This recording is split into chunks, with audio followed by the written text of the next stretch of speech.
বিসমিল্লাহির রহমানির রহিম। আজকে আমাদের আলোচনার বিষয় হলো সমাজে প্রচলিত তালাক সম্পর্কে যত ভুল ভ্রান্তি আছে সে সম্পর্কে আলোচনা। তো এখানে আমরা অনেকগুলো পয়েন্ট এক জায়গায় করেছি যে এই সমস্ত বিষয়ে সমাজে ভুল ভ্রান্তি আছে। একেবারেই তালাকের শব্দ বলা বা তালাকের বিষয় না, বরং তালাকের বাবের মধ্যে মোহর টোহর ইত্যাদি, আপনার হকে হিজানাত ইত্যাদি সম্পর্কেও ভুল ভ্রান্তি এখানে কিছুটা পয়েন্ট চলে আসবে। আজকে যে পয়েন্টগুলো বলা হবে এর অর্থ এটা নয় যে এইটা ছাড়া আর কোনো ভুল ভ্রান্তি নাই। এটা একটা প্রথম পর্ব বলা যায়। তালাক সম্পর্কে যত ভুল ভ্রান্তি আছে তার প্রথম পর্ব। আপনারাও কিছু ভুল ভ্রান্তি খুঁজে বের করবেন, যার যা এলাকায় যেই বিষয়গুলো আজকে যে বিষয়গুলো বলা হবে আপনারা আরও খুঁজে বের করবেন যে এই ছাড়া আরও কী কী ভুল ভ্রান্তি আছে, সেগুলো আমাদেরকে যদি অবগত করেন তো ইনশাল্লাহ আমরা এই সবগুলো নিয়ে আমরা তালাক সম্পর্কে ভুল ভ্রান্তি দ্বিতীয় পর্ব আমরা করবো ইনশাল্লাহ। তো একটা বড় বিষয় হলো যে একসাথে 3 তালাক দিলে কোনো তালাকই হয় না। এটা হলো একটা মারাত্মক কথা। বলতে পারেন যে তালাক সম্পর্কে যতগুলো ভুল ভ্রান্তি আছে এগুলোর মধ্যে এটা একটা খুব খতরনাক একটা বিষয় যে একসাথে 3 তালাক দিলে কি হয় না, কোনো তালাক হয় না। বা অনেকে বলে 1 তালাক হয়। একসাথে 3 তালাক দিলেও কয় তালাক হয়? 1 তালাক হয়। আমাদের দেশে কিছু, আমরা নাম বলছি না, চিহ্নিত কিছু গোষ্ঠী তারা এই ব্যাপারে ফতোয়াও প্রদান করে। আল্লাহ তাআলা আমাদেরকে হেফাজত করেন। অনেকেই আমাদের কাছ থেকে ফতোয়া নেয়, নিয়ে আবার অনলাইন থেকে দেখে, আবার বিভিন্ন শায়েখের কাছে যায়। নামধারী বিভিন্ন কি আছে আমাদের সমাজে, অলিতে গলিতে বিভিন্ন শায়েখ পাওয়া যায়। ওই শায়েখের কাছ থেকে আবার ফতোয়া নিয়ে তারা আবার ওই স্ত্রী নিয়ে একসাথে সংসার করছে। আল্লাহ তাআলা আমাদেরকে বোঝার তৌফিক দান করেন। ওই স্ত্রী একেবারেই পুরোপুরি হারাম হয়ে গেছে, বিবাহ করলেও হালাল হয় না, তাকে রজাত করে তার সাথে আবার সংসার করছে। তাহলে এই পুরাটা জিনা হচ্ছে কিনা স্ত্রীর সাথে। এরপরে তাদের যে সন্তান সন্ততি হচ্ছে তাদের বিধান সবই তো সমস্যা হয়ে যাচ্ছে।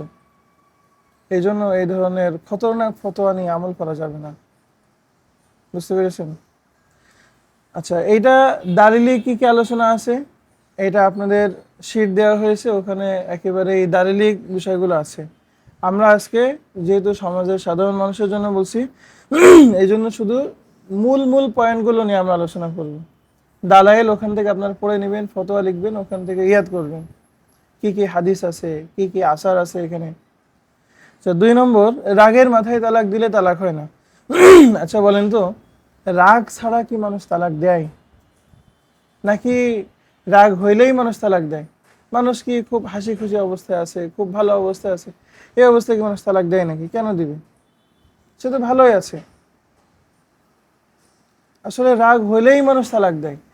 তো রাগ হলে যদি তালাক না হয় তাহলে তো আসলে সমাজে কোনো তালাকই হবে না, সমাজে কোনো তালাকই পতিত হবে না।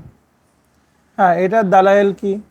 হাদিসের মধ্যে লা তালাকা ফি ইগলাকিন এই শব্দ আছে, কিন্তু এইটা আমরা বলি এমন রাগ, কি বললাম, এমন রাগ যেই রাগে মানুষ হিতাহিত জ্ঞান হারিয়ে ফেলে। মানুষ কি করে, অর্থাৎ তার কাছে আপনি একটা আইফোন দিবেন, সে ছুঁড়ে ভেঙে ফেলে দিবে। একটা 1000 টাকার নোট দিবেন, সে ছিঁড়ে ফেলে দিবে, সে কিছুই বুঝতেছে না। অর্থাৎ লা ইয়ারিফু লা বা লা ইয়ালামু মা খরাজা মিন ফামিহি। সে এমন হিতাহিত জ্ঞান হারিয়ে ফেলছে যে সে যে তালাক দিচ্ছে, সেই তালাক দেওয়াটাও সে বুঝতে পারছে না যে আমি তালাক দিচ্ছি। সে তালাক দিচ্ছে, সে তালাক দেওয়াটাও সে বুঝতে পারছে না যে আমি তালাক দিচ্ছি। এই অবস্থায় যদি আসলে কেউ পৌঁছায়, তো এইটা কি মানুষ এসেই বললো হুজুর অমুকটা একেবারে প্রচন্ড রাগ, এইরকম মানে রাগে একদম সে জ্ঞান শূন্য হয়ে গেছে। দেখেন, এই যে জ্ঞান শূন্য হওয়া আর ফুকাহে কেরামের নিকটে জ্ঞান শূন্য হওয়া দুইটা কিন্তু সমান না। সমাজের মানুষ যদি বলে হুজুর জ্ঞান শূন্য হয়ে তালাক দিছে, এটার অর্থ হলো যে প্রচন্ড রাগ ছিল, রাগের মাত্রা বেশিই ছিল। এবং বেশি রাগ ছাড়া অল্প রাগে তো মানুষ আসলে তালাক দেয়ও না। তো তো আর ফুকাহা একরাম যে জ্ঞান শূন্য বললেন ওটা হাকিকি অর্থে, এই জন্য এই কথা বুঝতে হবে। মুফতি এই ধরনের শব্দে বিভ্রান্ত হবে না, মুফতি এই ধরনের শব্দে কি হবে না, বিভ্রান্ত হবে না। সাধারণ মানুষ এসে যে একেবারে জ্ঞান শূন্য হয়ে তার হিতাহিত জ্ঞান ছিল না, এই কথা মানুষ বলে কিনা? তো হিতাহিত জ্ঞান ছিল না, এরপরে আপনি ওইটার বিবরণ জিজ্ঞাসা করবেন। আচ্ছা, হিতাহিত জ্ঞান ছিল না, তো ওই সময় উনি কি কি করেছেন? তো যাই হোক, এই বিষয়টা আমরা আসসালিবুল ইফতার মধ্যে আরো খুলে খুলে আলোচনা করব। বাকি এতটুকু আমি বলে দিলাম, মানুষের এই কথায় বিভ্রান্ত হওয়া যাবে না, বরং আপনি নিজে আগে যাচাই বাছাই করে দেখবেন যে ওই সময় সে ঝগড়া কন্টিনিউ করেছে কিনা। যদি সে ঝগড়া কন্টিনিউ করতে পারে, স্ত্রী একটা কথা বলছে, সেও একেবারে অনুরূপ একটা পাল্টা উত্তর দিচ্ছে, আর ওই অবস্থায় তালাক দিয়েছে, এবং তালাক দিয়েছে এটা তার মনেও আছে, তাহলে বলেন তো তালাক হবে নাকি হবে না? তালাক অবশ্যই হয়ে যাবে। কারণ কি? কারণ সে আসলে হিতাহিত জ্ঞান হারায়নি, এবং সে যা বলছে সে চিন্তা ভাবনা করেই বলছে। যদি তাই না হতো তাহলে সে ঝগড়া কন্টিনিউ করলো কিভাবে? এবং স্ত্রীকে যে তালাক দিয়েছে, তালাকের কথা তার মনে থাকলো কিভাবে? ওই যে 6 মিনিটের একটা ভিডিও শুনিয়েছিলাম না, ওই যে আমার কাছে বছরের শুরুর দিকেই মনে শুনিয়েছিলাম, আমার কাছে তালাকের বিষয় জিজ্ঞাসা করতে আসছে, এবং শ্বশুর এমন রাগ, যে রাগে আমি একেবারে মানুষ ছিলাম না, নানান কিছু। তো পরে আমি বললাম যে আচ্ছা ঠিক আছে, তো আপনি এত সুন্দর বিবরণ আপনি কিভাবে দিলেন? তো ইত্যাদি নানানভাবে সে পরে স্বীকারই করতে বাধ্য হলো যে না আসলে অত একেবারেই তো আর পাগল হয়ে যায়নি, আমার তো মনে আছে কি বলেছিলাম। তো তখন আমরা কি ফতোয়া দিয়েছি? আপনার তালাক পতিত হয়ে গিয়েছে, আপনার তালাক পতিত হয়ে গিয়েছে, সে ফতোয়া আমরা দিয়েছি। বুঝতে পেরেছেন? আচ্ছা, এরপরে একটা ভুল ভ্রান্তি আছে, যে তালাক কার্যকর হওয়ার জন্য স্ত্রীর উপস্থিত থাকতে হয়। স্ত্রীর সামনে ছাড়া তালাক দিলে তালাক হয় না, এটা অনেক মানুষের ধারণা আছে। স্ত্রীর সামনে যদি তালাক দেয় তাহলে তালাক হয়, নতুবা তালাক হয় না, কিন্তু এটা সম্পূর্ণ ভুল কথা। বরং স্ত্রীর নাম নিয়ে যদি স্ত্রীর অনুপস্থিতি তালাক দেয়, তাও কিন্তু তালাক হয়ে যাবে। কি বললাম? অথবা শ্বশুরের সামনে বলছে তোর মেয়েরে তালাক দিলাম, অর্থাৎ কোনো না কোনো ভাবে তার স্ত্রীর সাথে যদি ইজাফত হয় তাহলে তালাক হয়ে যাবে। কি বললাম? কোনো না কোনো ভাবে তার স্ত্রীর সাথে দিকে যদি ইজাফত হয়, এই ইজাফতের তালাক। এটা একেবারে সরি যদি হয়, সরি যদি হয় মানে স্ত্রীর সামনে আছে, স্ত্রীকে বললো তোকে তালাক দিলাম, এরকম যদি বলে, অথবা স্ত্রীর নাম নিয়ে তালাক দেয়, অথবা শ্বশুরের সামনে গিয়ে বলছে তোর মেয়েরে তালাক দিলাম, বা আপনার মেয়েরে তালাক দিলাম, অথবা এরকম তার স্ত্রীর বোনের সাথে গিয়ে বলে তোর বোনকে তালাক দিয়ে দিলাম, এইগুলো সবই কি ইজাফতে সরিহা। আর কিছু আছে ইজাফতে মানাউইয়াও আছে। যেমন স্ত্রীর সাথে আপনি ফোনে কথা বলছেন, স্ত্রীর সাথে ফোনে কথা বলছেন, ফোনে কথা বলতে বলতে ফোন লাইন কেটে গেছে, আপনি বুঝতে পারেন না, আপনি এরপরে বললেন তোকে তালাক দিয়ে দিলাম, তবুও কিন্তু তালাক হয়ে যাবে। কারণ এখানে কি আছে? ইজাফতে মানাউইয়া আছে, যদিও সে আছে অনেক দূরে। তো কিন্তু এখান থেকে এটাও বোঝা যায় যে একটা ফাঁকা মাঠে, সেখানে স্ত্রী নাই, তার কোনো আত্মীয় স্বজন নাই, শুধুমাত্র বলেছে তোকে তালাক দিলাম, এতটুকু বললে কিন্তু কোনো তালাক হবে না, কেউ তালাক হবে না।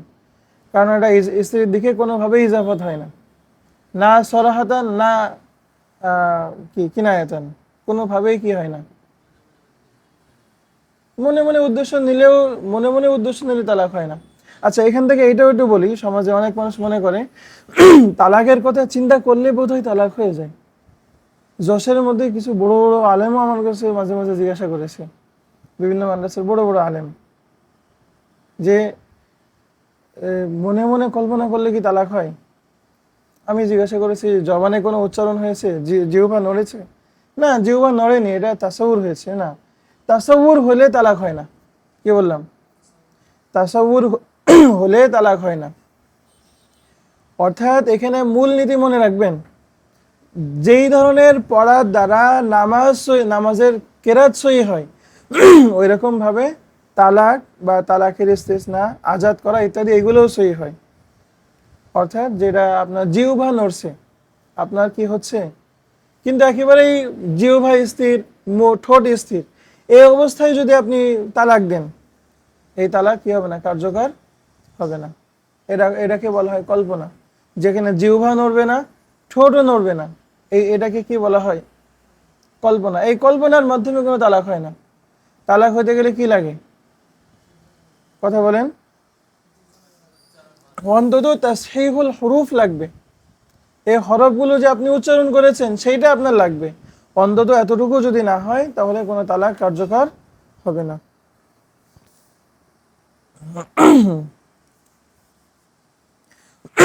আচ্ছা, এরপরে অনেকেই মনে করে যে সাক্ষী ছাড়া তালাক হয় না। কে আল্লাহ যেন আবিষ্কার করেছে এটা, মানে বিবাহের পরে হয়তো কিয়াস করেছে। কি করেছে? বিবাহ যেমন সাক্ষী ছাড়া আপনার বিবাহ সহি হয় না, তো এখান থেকে কিয়াস করে কিছু মানুষ বানিয়েছে যে তালাক যদি শুধু স্ত্রীর সামনে এরকম সাক্ষী ছাড়া, শুধু স্ত্রীর সামনে বললেও তালাক হবে না যদি সাক্ষী না থাকে। সাক্ষী থাকলেই তাহলে তালাক হবে, অন্যথায় তালাক হবে না। এটা আল্লাহ জানে কে আবিষ্কার করেছে। এটা সম্পূর্ণ ভুল কথা। তালাকের জন্য কোনো সাক্ষী জরুরি না।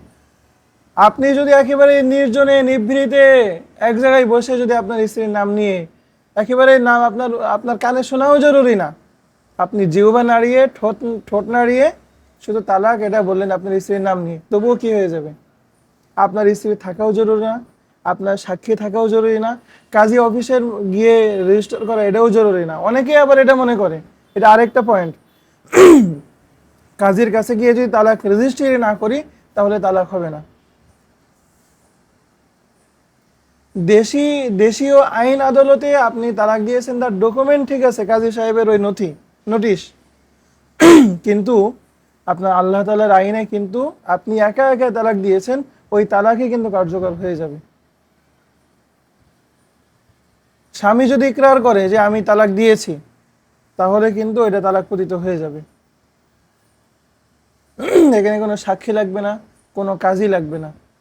আমি নিজে গ্রামে, সাতক্ষীরার কালীগঞ্জের দিকে এক গ্রামে আমি নিজে শুনেছি, এক বুড়ো তার বুড়িকে অনেকগুলো তালাক দিয়েছে আমার সামনে। তালাক দেওয়ার পরে বললাম, চাচা আপনার তো সব তালাক, স্ত্রী তো হারাম হয়ে গেছে, ওই স্ত্রী নিয়ে তার ওই স্ত্রীর সামনেই তো যাওয়া যাবে না। আরে কিরা কয়েছে, চেয়ারম্যানের বাড়ি গিয়ে তালাক না দেওয়া ছাড়া তালাকই হয় না। আমাকে মাসলা শিখিয়েছে কি, চেয়ারম্যানের বাড়ি গিয়ে তালাক না দিলে তালাক হয় না। চেয়ারম্যান দুইজনকে নিয়ে বসবে, চেয়ারম্যান যদি অনুমতি দেয় তাহলে তালাক হবে, অন্যথায় তালাক হবে না। এগুলো সম্পূর্ণ ভুল ভ্রান্তি, এগুলো সম্পূর্ণ ডাহা ভুল। এগুলো তালাক প্রদান করার জন্য স্বামী একেবারেই সর্বময় ক্ষমতাবান। তালাক দেওয়ার জন্য স্বামী সে সর্বময় ক্ষমতাবান। এই জন্য স্বামী যদি তালাক দেয় তাহলে তালাক পতিত হয়ে যাবে, এবং স্বামীর তালাক পতিত হওয়ার জন্য অন্য কারোর অনুমতি, কারোর সম্মতি, কারোর উপস্থিতি, কোনো সাক্ষী, এগুলো কোনো কিছুই জরুরি না। আবার অনেকেই মনে করে যে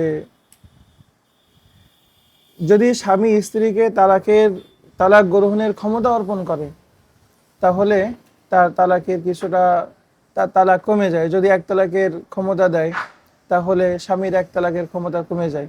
এই ধরনের নানান কিছু সমাজে চালু আছে। তো আমরা বলছি এটাও সম্পূর্ণ ভুল কথা।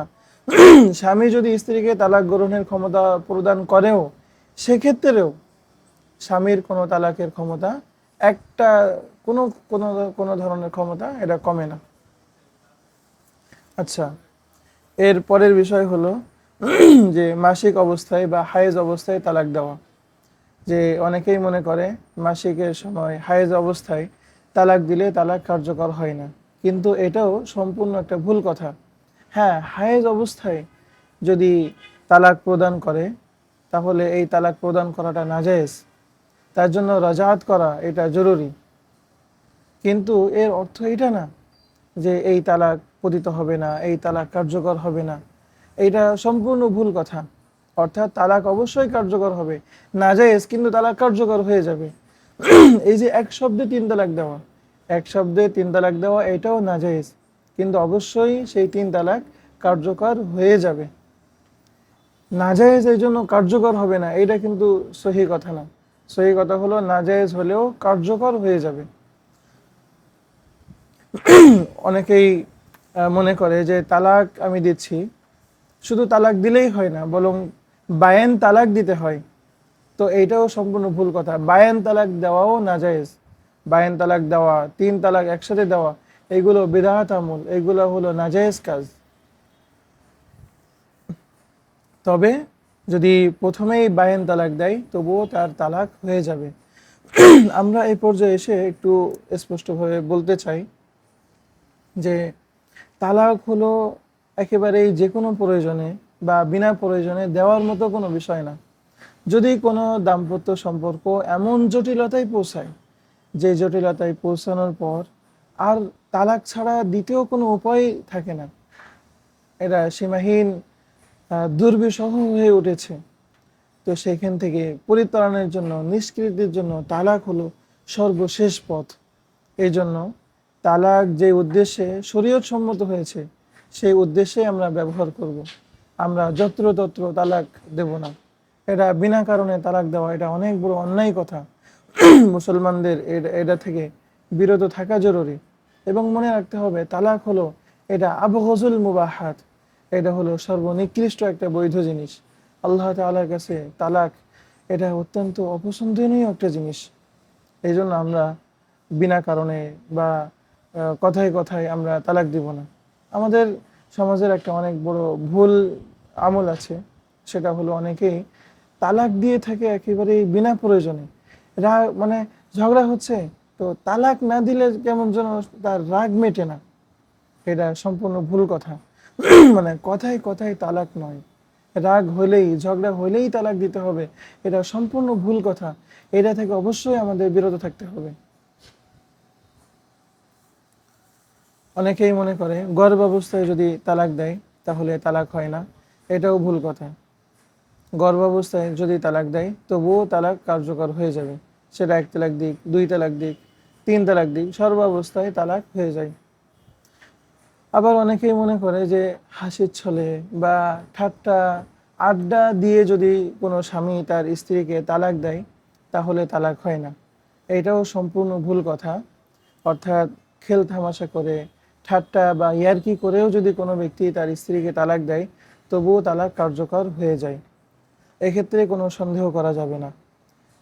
যদি ইয়ার্কি করে, অর্থাৎ স্বামী স্ত্রী মজা করছে, ইয়ার্কি করছে, নানান কিছু বলছে, এই কথা বলে যদি সে বলে যে আমি তালাক দিলাম, এরকম বললেই তালাক হয়ে যাবে, সেটা এক তালাক হোক, সেটা দুই তালাক হোক, সেটা তিন তালাক হোক।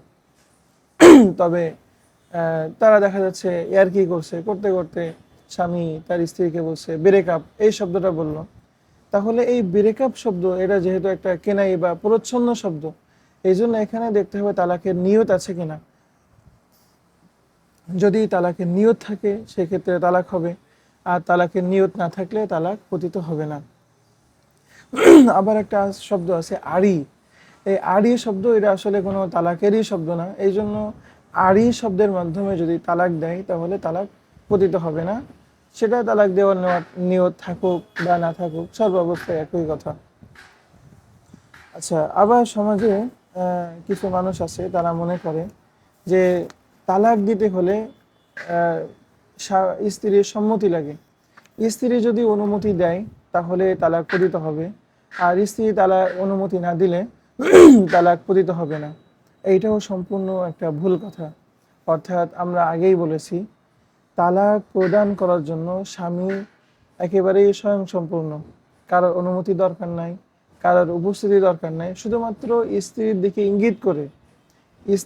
ইঙ্গিত করে তালাক বা স্ত্রীকে উদ্দেশ্য করে তালাক প্রদান করলেই তালাক হয়ে যাবে, এখানে অন্য কোনো কিছুর প্রয়োজন নাই।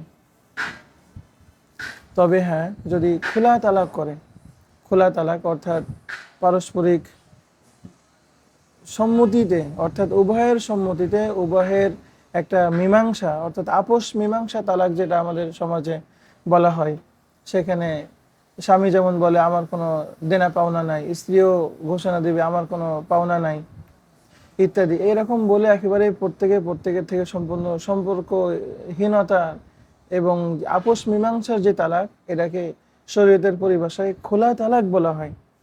তো খোলা তালাকের ক্ষেত্রে নিয়ম হলো যে উভয়ের সম্মতি এখানে লাগবে। খোলা তালাক শুধু স্বামী দিতে পারে না, আবার খোলা তালাক শুধু স্ত্রী দিতে পারে না, উভয়ের সম্মতি লাগে। এখানে আরেকটা পয়েন্ট মনে রাখতে হবে, অনেকেই মনে করে যে স্ত্রী বোধহয় সে খোলা তালাক নিজেই করতে পারে না। স্ত্রীকে যদি স্বামী তালাক গ্রহণের ক্ষমতা অর্পণ করেও থাকে, তবুও কিন্তু শুধুমাত্র স্ত্রী এককভাবে সে খোলা তালাক করতে পারে না। কারণ খোলা তালাক এটা দ্বিপক্ষীয় বিষয়, এটা উভয়ের সম্মতি লাগবে, উভয়ের স্বাক্ষর লাগবে, নতুবা খোলা তালাক পতিত হবে না। অন্য তালাক হতে পারে, আর স্ত্রী তালাক দিলে তালাক হবে কি হবে না ইত্যাদি, এই বিষয় নিয়ে পরবর্তীতে কোনো সময় আমরা আলোচনা করবো ইনশাআল্লাহ। বাকি এখানে একটা বিষয় আমি ক্লিয়ার করতে চাই, সেটা হলো সমাজে কিছু মানুষ মনে করে যে স্ত্রীকে স্বামী তালাক গ্রহণের ক্ষমতা অর্পণ করুক বা না করুক, সর্বাবস্থায় স্ত্রী তার স্বামীকে তালাক দিতে পারে। এটা ভুল কথা। অর্থাৎ স্ত্রী মূলত কোনো তালাক সে দিতে পারে না, শুধুমাত্র স্বামী যদি তাকে তালাক গ্রহণের ক্ষমতা প্রদান করে থাকে, সেই ক্ষেত্রে সে তালাক গ্রহণ করতে পারে, অন্যথায় স্ত্রী তালাক গ্রহণ করতে পারে না। এখানে আরেকটা ভুল আছে, সেটা হলো যে স্বামী যদি স্ত্রীকে তালাক গ্রহণের ক্ষমতা দিয়েও থাকে, সেক্ষেত্রে স্ত্রী স্বামীকেই তালাক দিয়ে থাকে না, এটা ভুল কথা। বরং স্ত্রী নিজের উপরে তালাকটা গ্রহণ করবে, স্ত্রী তালাক দিতে পারে না। হ্যাঁ, তবে যদি না জেনে কোনো স্ত্রী স্বামীকে তালাক দিয়ে থাকে, তো সেই ক্ষেত্রে এই তালাক কার্যকর হবে কিনা সে বিষয়ে আমরা স্বতন্ত্রভাবে অন্য কোনো একটা ভিডিওতে আমরা আলোচনা করার চেষ্টা করব ইনশাআল্লাহ।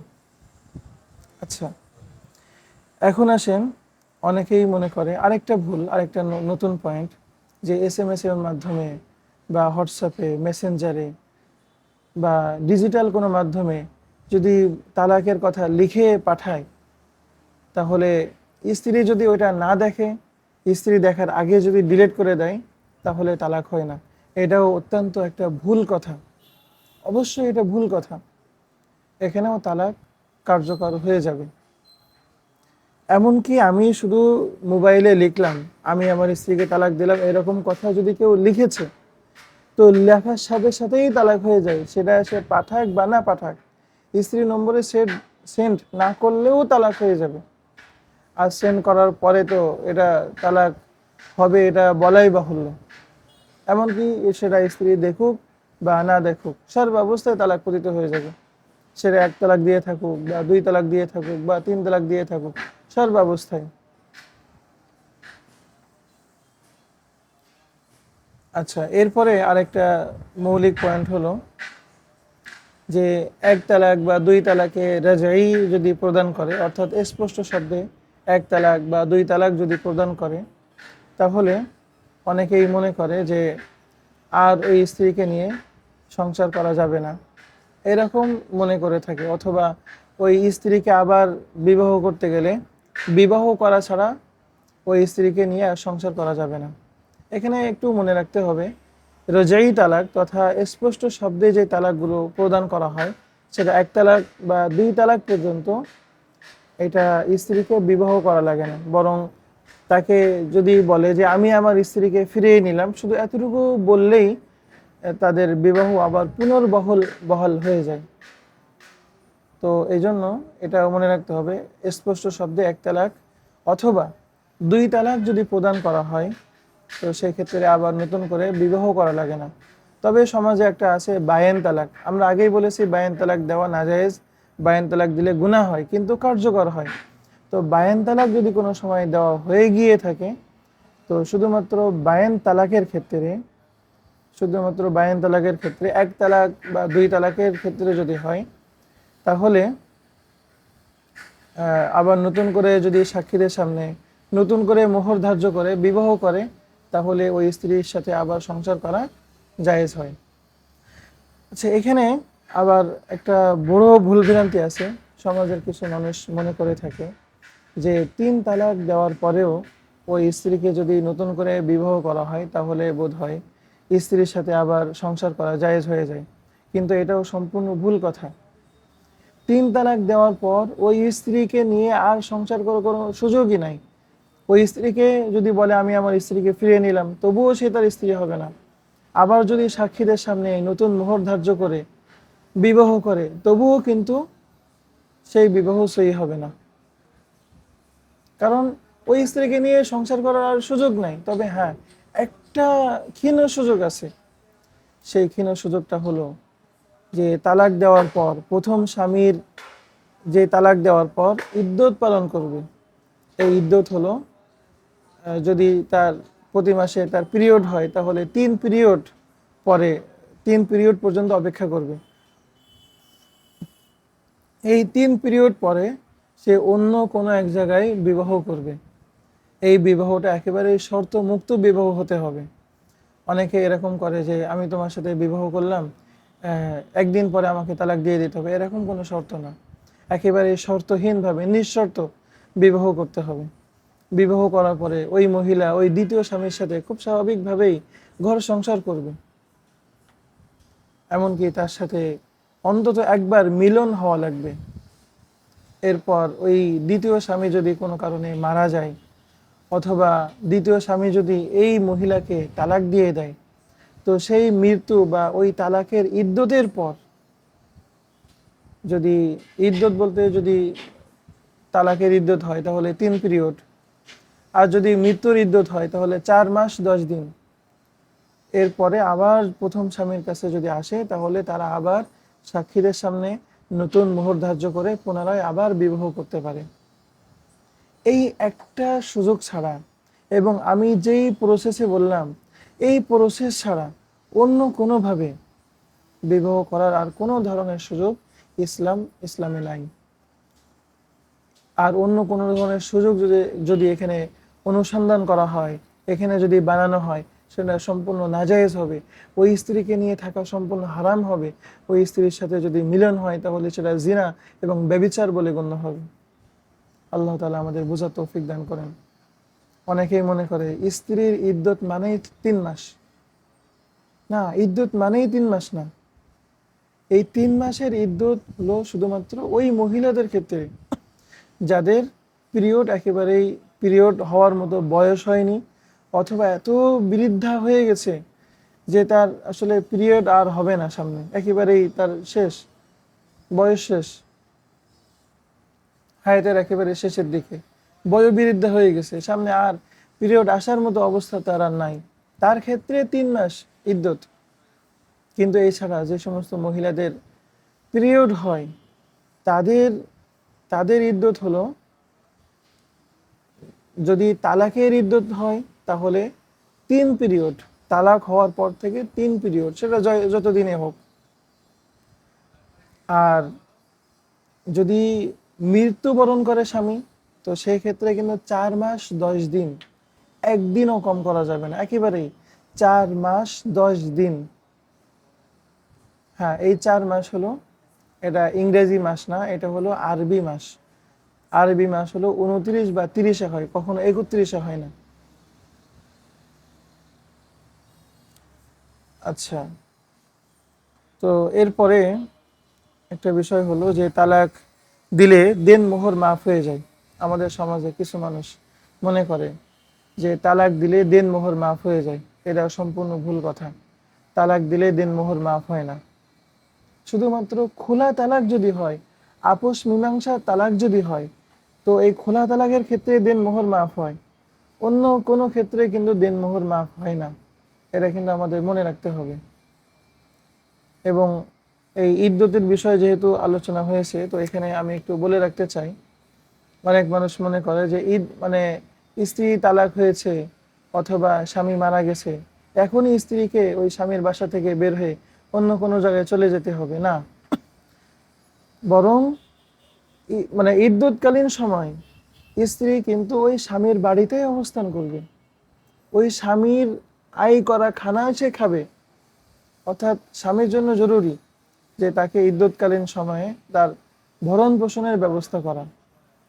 হ্যাঁ, তার সামনে যাওয়া যাবে না যদি বায়েন তালাক হয় অথবা 3 তালাক হয়, স্ত্রীর সাথে কথাবার্তা বলবে না একান্ত প্রয়োজন ছাড়া, এবং কোনো অবস্থাতেই পর্দা লঙ্ঘন করবে না, অর্থাৎ পর্দা করে চলবে, এবং স্বামী স্ত্রী সুলভ কোনো ধরনের আচরণ করবে না। তবে রাজাই তালাক যদি হয়, অর্থাৎ 1 তালাক বা 2 তালাক স্পষ্ট শব্দে যদি দেওয়া হয়, তো সেই ক্ষেত্রে দেখা সাক্ষাৎ করা ইত্যাদি এগুলো হারাম হয়ে যায় না। অর্থাৎ ওই ক্ষেত্রে যদি স্বামী বলে যে আমি আমার স্ত্রীকে ফিরিয়ে নিলাম, এতটুকু বললেই সে আবার তার স্ত্রী হয়ে যাবে। এজন্য তালাক দিলে মোহর মাফ হয় না, শুধুমাত্র যদি খোলা তালাক করে, খোলা তালাক দেয়, সেক্ষেত্রে মোহর মাফ হয়।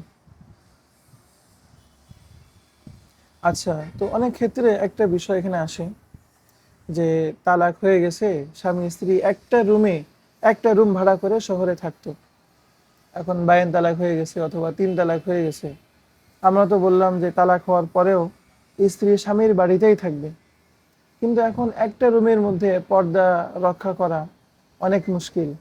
আবার স্বামীও এতটা দিনদার না যে স্বামী তাকে পর্দা দিয়ে আলাদা করে এবং তার নিরাপত্তা সে নিশ্চিত করবে। স্বামীও যদি এরকম না হয়, স্ত্রী যদি আশঙ্কা করে যে না, আমি এক রুমের মধ্যে যদি থাকতে থাকি, স্বামীর পক্ষ থেকে হয়তো আমি স্বামী স্ত্রী সুলভ কোনো আচরণ হয়তো আমার উপরে আসতে পারে, এরকম যদি স্ত্রী আশঙ্কা করে, তো এই পরিস্থিতিতে, অথবা অনেক সময় এমন হয় যে স্বামী মারা গেছে, স্বামী আর স্ত্রী একাই, দুইজনেই থাকতো, আর কেউ নাই।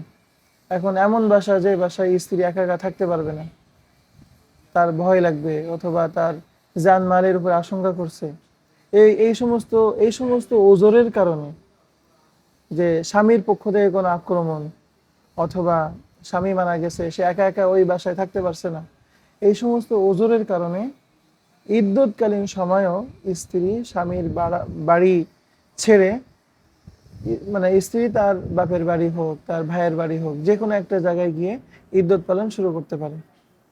তবে যেখানে ইদ্যৎ পালন শুরু করবে, পুরা ইদ্যৎকালীন সময় সেখানেই থাকা উচিত। স্বামীর বাড়ি থেকে গেছে এর অর্থ এটা না যে 2 দিন এর বাসায়, 2 দিন তার বাসায়, 2 দিন আরেক জায়গায়, এরকম ভাবে করবে, বিষয়টা এরকম না। বরং যে কোনো একটা জায়গায় সে সম্পূর্ণ ইদ্যৎ সে পালন করবে। আচ্ছা, এরপরে আরেকটা জরুরি বিষয় হলো যে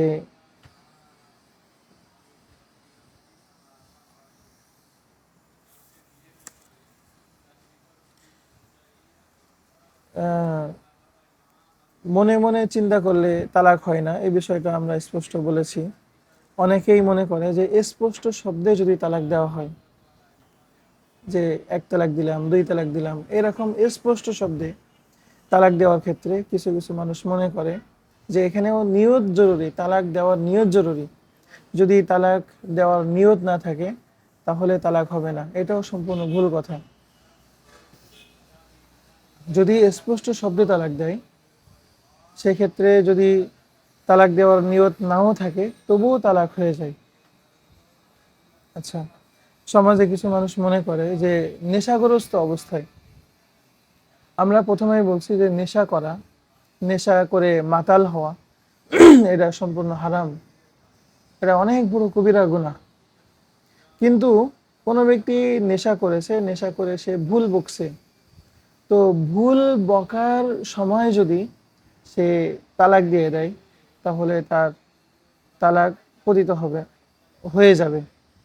নেশা অবস্থায় যদি অবচেতন মনেও তালাক দিয়ে দেয়, তবুও তালাক পতিত হয়ে যাবে। কিন্তু সমাজে অনেক মানুষ মনে করে যে নেশা অবস্থায় তালাক দিলে মনে হয় তালাক হয় না, এটা ভুল কথা।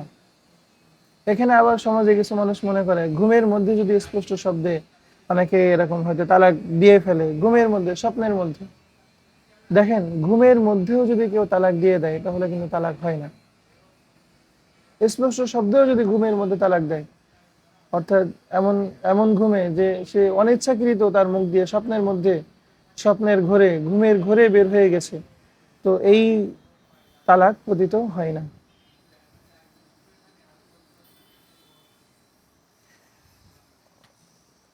কোনো স্ত্রীকে নতুন বিবাহ করেছে, এখনো তার সাথে নির্জন বাস হয়নি, তার সাথে এখনো একবারও মিলিত সে হয়নি, এই অবস্থায় যদি কোনো স্বামী তালাক দেয়, তো তালাক দেওয়ার পরে ওই স্ত্রী কিন্তু ইদ্যত পালন করা জরুরি না। অর্থাৎ ওই তালাক দেওয়ার পরপরই সে অন্য একটা জায়গায় গিয়ে সে বিবাহ করতে পারে। কিন্তু আমাদের সমাজে কিছু মানুষ মনে করে যে না, যদি মানে নির্জন বাসও না হয়, যদি তাদের স্বামী স্ত্রী মিলনও যদি না হয়, তবুও স্ত্রীর জন্য ইদ্যত পালন করা জরুরি, এটা ভুল কথা। আবার এই অবস্থায় কিন্তু সম্পূর্ণ মোহর প্রদান করা আবশ্যক হয় না, বরং মোহর যদি ধার্য থাকে তাহলে এই ধার্যকৃত মোহরের অর্ধেক প্রদান করা আবশ্যক হয়। অনেক সময় দেখা যাচ্ছে বিবাহ হয়েছে, বিবাহ হওয়ার পরপরই ছাড়াছাড়ি হয়ে গেছে, তো ছাড়াছাড়ি হয়ে গেলে স্ত্রীর পরিবারের পক্ষ থেকে সম্পূর্ণ মোহর তাগাজা করা হয়। এটা সম্পূর্ণ ভুল কথা। কারণ যদি বিবাহ করার পর নির্জন বাস না হয়, যদি স্বামী স্ত্রী মিলন না হয়, তো সেক্ষেত্রে কিন্তু নিসফে মোহর তথা মোহরের অর্ধেকের হকদার মহিলা হয়, পুরাটার হকদার হয় না। আবার কেউ কেউ মনে করে যে স্বামী যদি স্ত্রীকে মোহর প্রদান না করে থাকে তাহলে স্বামীর কোনো তালাক কার্যকর হয় না। এটা সম্পূর্ণ ভুল কথা। স্বামী যদি স্ত্রীকে মোহর প্রদান এখনো না করে থাকে, বাকি থাকে, তো এক্ষেত্রেও তালাক প্রদান হতে কোনো বাধা প্রদান করে না, বরং অবশ্যই তালাক পতিত হয়ে যাবে।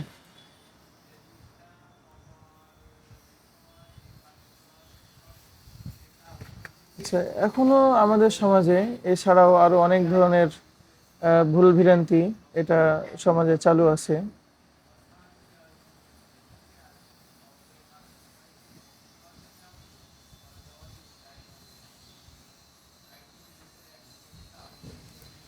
সমাজে আরেকটা ভুল আছে যে অনেকেই মনে করে স্বামী যদি স্ত্রীকে বায়েন তালাক দেয় তাহলে তাদের সম্পর্ক একেবারে চিরতরে শেষ হয়ে যায়, নতুন বিবাহের মাধ্যমেও তারা আর স্বামী স্ত্রী হিসাবে একত্রে থাকতে পারবে না। এটাও সম্পূর্ণ ভুল কথা। বায়েন তালাক যদি এক তালাকে বায়েন বা দুই তালাকে বায়েন হয় তাহলে স্বামী স্ত্রীর সম্পর্ক একেবারেই চিরতরে নষ্ট হয়ে যায় না। তবে তিন তালাকে বায়েন যদি হয়, তিন তালাকে মুগল্লাজা যদি হয়, তো সেই ক্ষেত্রে স্বামী স্ত্রীর সম্পর্ক চিরতরে নষ্ট হয়ে যায়, তখন আর তারা একত্রে অবস্থান করার কোনো সুযোগ থাকে না। তো এই যা বললাম এটা হলো তালাক সম্পর্কিত ভুল ভ্রান্তির প্রথম পর্ব। ইনশাআল্লাহ আমরা এই বিষয়টা কন্টিনিউ করার চেষ্টা করব এবং সামনে আরো আলাপ আলোচনা হবে। আল্লাহ তাআলা আমাদেরকে বুঝার এবং আমল করার এবং এই ভুল ভ্রান্তিগুলো যেন আমাদের মধ্যে প্রকাশ না পায়, আল্লাহ তাআলা আমাদেরকে এই তৌফিক দান করেন।